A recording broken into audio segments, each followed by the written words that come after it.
खालसा, वाहिगुरू जी की फतेह। आप जी इस तो पहले 5 श्लोक ਦਾ ਪਾਠ ਅਤੇ ਅਰਥ ਸਰਵਣ ਕਰ ਚੁੱਕੇ ਹੋ। ਅੱਜ ਆਪਾਂ 6ਵੇਂ ਸ਼ਲੋਕ ਦੀ ਪਹਿਲੇ ਪਾਠ, ਉਸ ਤੋਂ ਬਾਅਦ ਅਰਥਾਂ ਨੂੰ ਸਮਝਾਂਗੇ। ਮੈਂ ਬੇਨਤੀ ਕਰਾਂ ਕਿ ਅਜੇ ਸ਼ੁਰੂ ਕੀਤਾ ਕਰਕੇ ਕਈ ਵਾਰੀ ਟਾਈਮ ਦੀ ਥੋੜ੍ਹੀ ਜਿਹੀ ਗਲਤੀ ਹੋ ਜਾਂਦੀ ਹੈ, ਸੋ ਮਾਫ ਕਰ ਦੇਣਾ ਜੀ। ਆਓ ਪ੍ਰਵਾਨਗੀ ਦਿਓ ਜੀ, ਆਸ਼ੀਰਵਾਦ ਦਿਓ ਜੀ।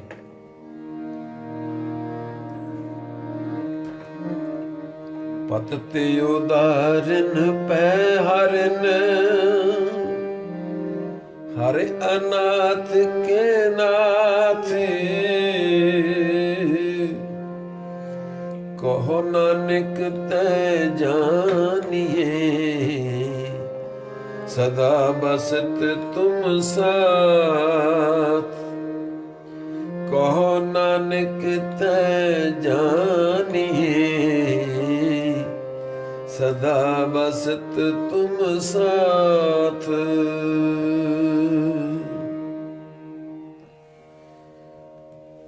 पतत की है? पापी जो अपने स्थान तो, अपने करैक्टर तो, अपने आचरण तो डिग पिया। पत तो उदाहरण का मतलब पापियों ਨੂੰ फिर उन्होंने सही स्थान ਤੇ ਬਿਠਾਉਣ ਵਾਲੇ,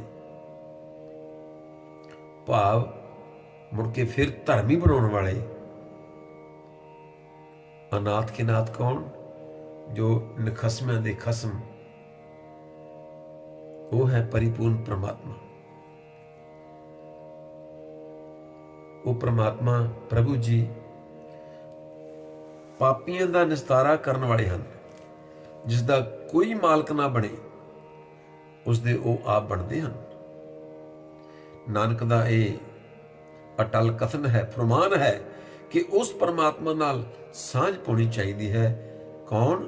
ਜੋ ਸਦਾ ਹੀ ਤੇਰੇ ਅੰਗ ਸੰਗ ਰਹਿੰਦਾ ਹੈ।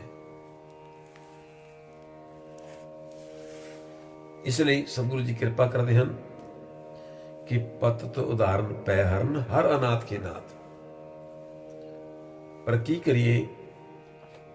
ਕਹਿੰਦੇ ਹਨ ਕਿ ਉਸ ਪਰਮਾਤਮਾ ਨਾਲ ਸਾਂਝ ਬਣਾ ਕੇ ਰੱਖੀਏ, ਪਰ ਗੁਰੂ ਦੇ ਬਖਸ਼ੇ ਹੋਏ ਸ਼ਬਦ ਨਾਲ, ਜਿਹਦਾ ਸਦਾ ਅਮਰ ਹੈ, ਉਹਦਾ ਸਿਮਰਨ ਕਰੋ ਔਰ ਉਸਨੂੰ ਮੰਨੋ। ਸ਼ਬਦ ਮਰੋ ਫਿਰ ਜੀਵੋ ਸਾਧੀ, ਫਿਰ ਜੀਵਨ ਤੁਹਾਡਾ ਸਦੀਵੀ ਹੈ। ਸ਼ਬਦ ਮਰੋ ਫਿਰ ਜੀਵੋ ਸਾਧੀ, ਤਾਂ ਫਿਰ ਮਰਨ ਨਾ ਹੋਈ। ਸਭ ਤੋਂ ਵੱਡਾ ਦੁੱਖ ਹੈ ਮਰਨ ਤੇ ਜੰਮਣ ਦਾ। ਸਭ ਨੂੰ ਫਿਕਰ ਹੈ ਮਰਨ, ਜਨਮ ਤੇ ਹੋ ਗਿਆ ਲੇਕਿਨ ਮਰਨ ਸਿਰ ਤੇ ਖੜਾ ਹੈ। ਇਸ ਲਈ ਜੇ ਮਰਨ ਵੀ ਸਵਾਰਨਾ ਹੈ, ਤੈਨੂੰ ਕੋਈ ਡਰ ਨਹੀਂ ਰਹੇਗਾ। ਜੋ ਜ਼ਿੰਦਗੀ ਜੋ ਗਲਤੀਆਂ ਹੋਈਆਂ, ਉਹਦੀ ਮੁਆਫੀ ਮੰਗ ਕੇ ਪ੍ਰਮਾਤਮਾ ਦੇ ਚਰਨ ਦੇ ਅੱਗੇ ਝੁਕ ਜਾ। ਇਹ ਸੰਸਾਰ ਤੇ ਤੇਰੀ ਛੋਟੀ ਮੋਟੀ ਗਲਤੀ ਨੂੰ ਬੜਾ ਉਭਾਰਦੇ ਨੇ,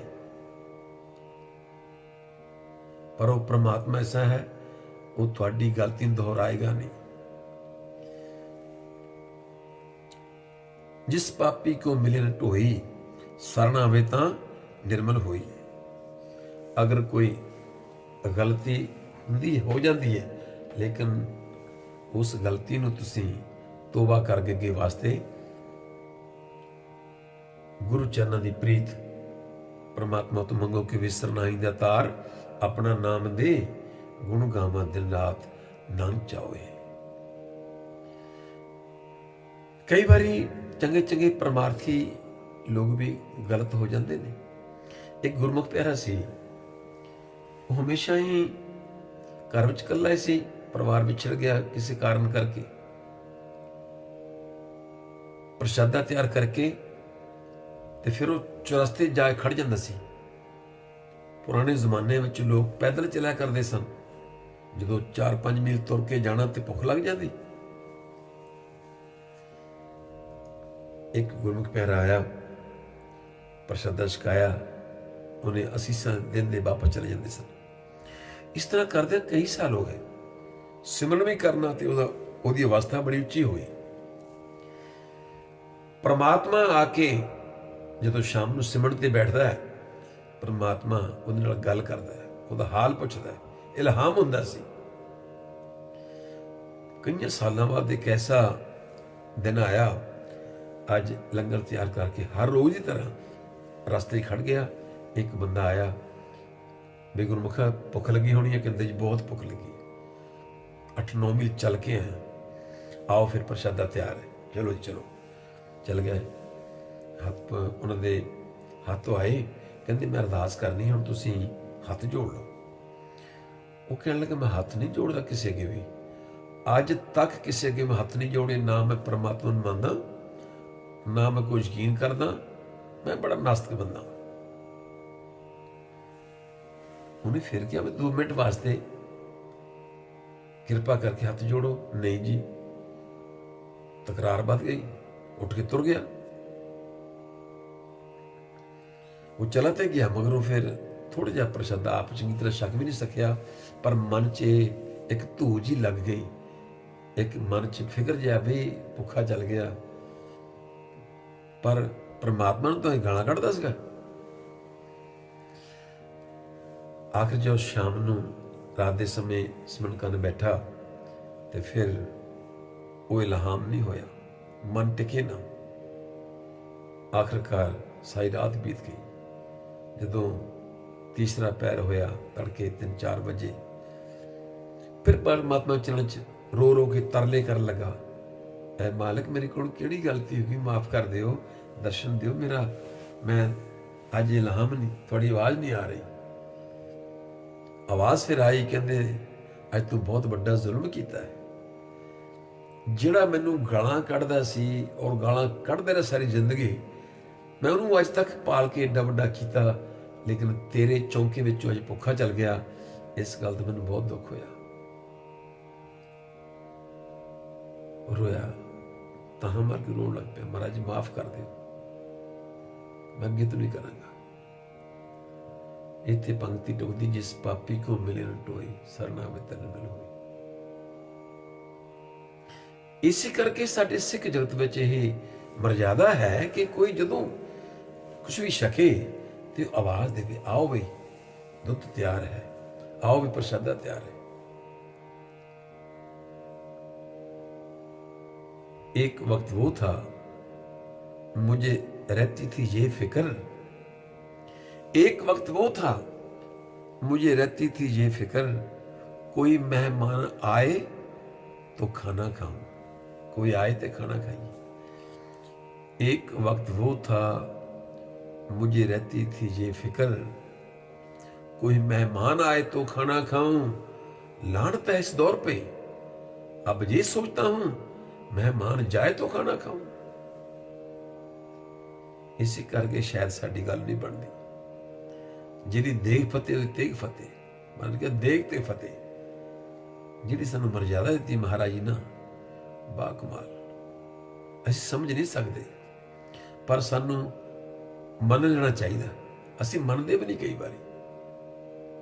गुरबाणी च आउंदा गुर कहया सा कार कमावो, जो गुरु कहंदा ओ कर, गुर कहया सा कार कमावो, गुर की करनी काहे तावो। इसलिए सतगुरु जी बख्शिश करते हैं, सतगुरु खोटियों खरे करे। किवें? सतगुरु खोटियों खरे करे, शब्द सवारनहार। शब्द नाल जिंदगी सुधरदी है। सो पत तो उदाहरण पै हरन, हर अनाथ के नाथ, कौन नानक तै जानिए, सदा बसत तुम साथ। साडे साथ किवें बसदा है, साडे नाल किवें रहिंदा है। सर्बै एक अनेकै स्वामी, सब घट भुगवे सोई, कहर बदास हाथ पै नेरै, सहजे होए सो होई। साडा हाथ किड्डा बड़ा साथी है, किते भी कोई खाज होवे, जख्म होवे, साडा हाथ उत्थे एकदम पहुंचदा है। पर परमात्मा इस तो भी नजदीक है। परमात्मा साडे इस तो भी नेड़े रहिंदा है कि नेड़े नेड़े सब को कहे। सारे कहंदे नेड़े, पर गुरमुख भेद बिरला को लहे। ਗੁਰਮੁਖ ਹੋ ਕੇ ਹੀ ਇਸ ਭੇਦ ਦਾ ਸਾਨੂੰ ਪਤਾ ਲੱਗ ਸਕਦਾ ਹੈ। ਸੋ ਪਤ ਤੇ ਉਦਾਹਰਨ ਪੈ ਹਰਨ, ਹਰ ਅਨਾਥ ਕੇ ਨਾਥ। ਇੱਕ ਵਾਰ ਫਿਰ ਕੀਰਤਨ ਕਰ ਲਈਏ। ਪਤ ਤੇ ਉਦਾਹਰਨ ਪੈ ਹਰਨ, ਹਰ ਅਨਾਥ ਕੇ ਨਾਥ। ਕਹੋ ਨਾਨਕ ਤੈ ਜਾਨੀਏ, सदा बसत तुम साथ। कहो नानक ते जानिए, सदा बसत तुम साथ। ये आप जी ने अपने 5वें श्लोक ਅਤੇ 6ਵੇਂ श्लोक ਦਾ ਆਪ ਜੀ ਨੇ ਪਾਠ ਅਤੇ ਵਿਆਖਿਆ ਸਰਵਣ ਕੀਤੀ। ਆਪ ਜੀ ਇਸ ਫੋਨ ਨੂੰ ਲਾਈਕ ਕਰ ਲਓ, ਸਬਸਕ੍ਰਾਈਬ ਕਰ ਲਓ, ਤਾਂ ਕਿ ਕੱਲ ਫਿਰ ਆਪਾਂ 2 ਸ਼ਲੋਕਾਂ ਨੂੰ ਆਪਾਂ ਉਹਦੀ ਵਿਚਾਰ ਕਰਾਂਗੇ। ਬਹੁਤ ਬਹੁਤ ਧੰਨਵਾਦ ਤੁਹਾਡਾ ਜੀ। ਸੋ ਕੋਈ ਵੀ ਕਮੈਂਟ ਕਰਨ ਨੂੰ ਇੱਕ ਲਿਖ ਵੀ ਸਕਦੇ ਹੋ। ਆਪ ਜੀ ਅਰਦਾਸ ਗੁਰਮੀਤ ਸਿੰਘ ਆਪ ਜੀ ਪਾਸੋਂ ਆਗੇ ਮੰਗਦਾ ਹੈ ਜੀ। ਆਓ ਬੁਲਾਓ ਫਤਿਹ। ਵਾਹਿਗੁਰੂ ਜੀ ਕਾ ਖਾਲਸਾ, ਵਾਹਿਗੁਰੂ ਜੀ ਕੀ ਫਤਿਹ।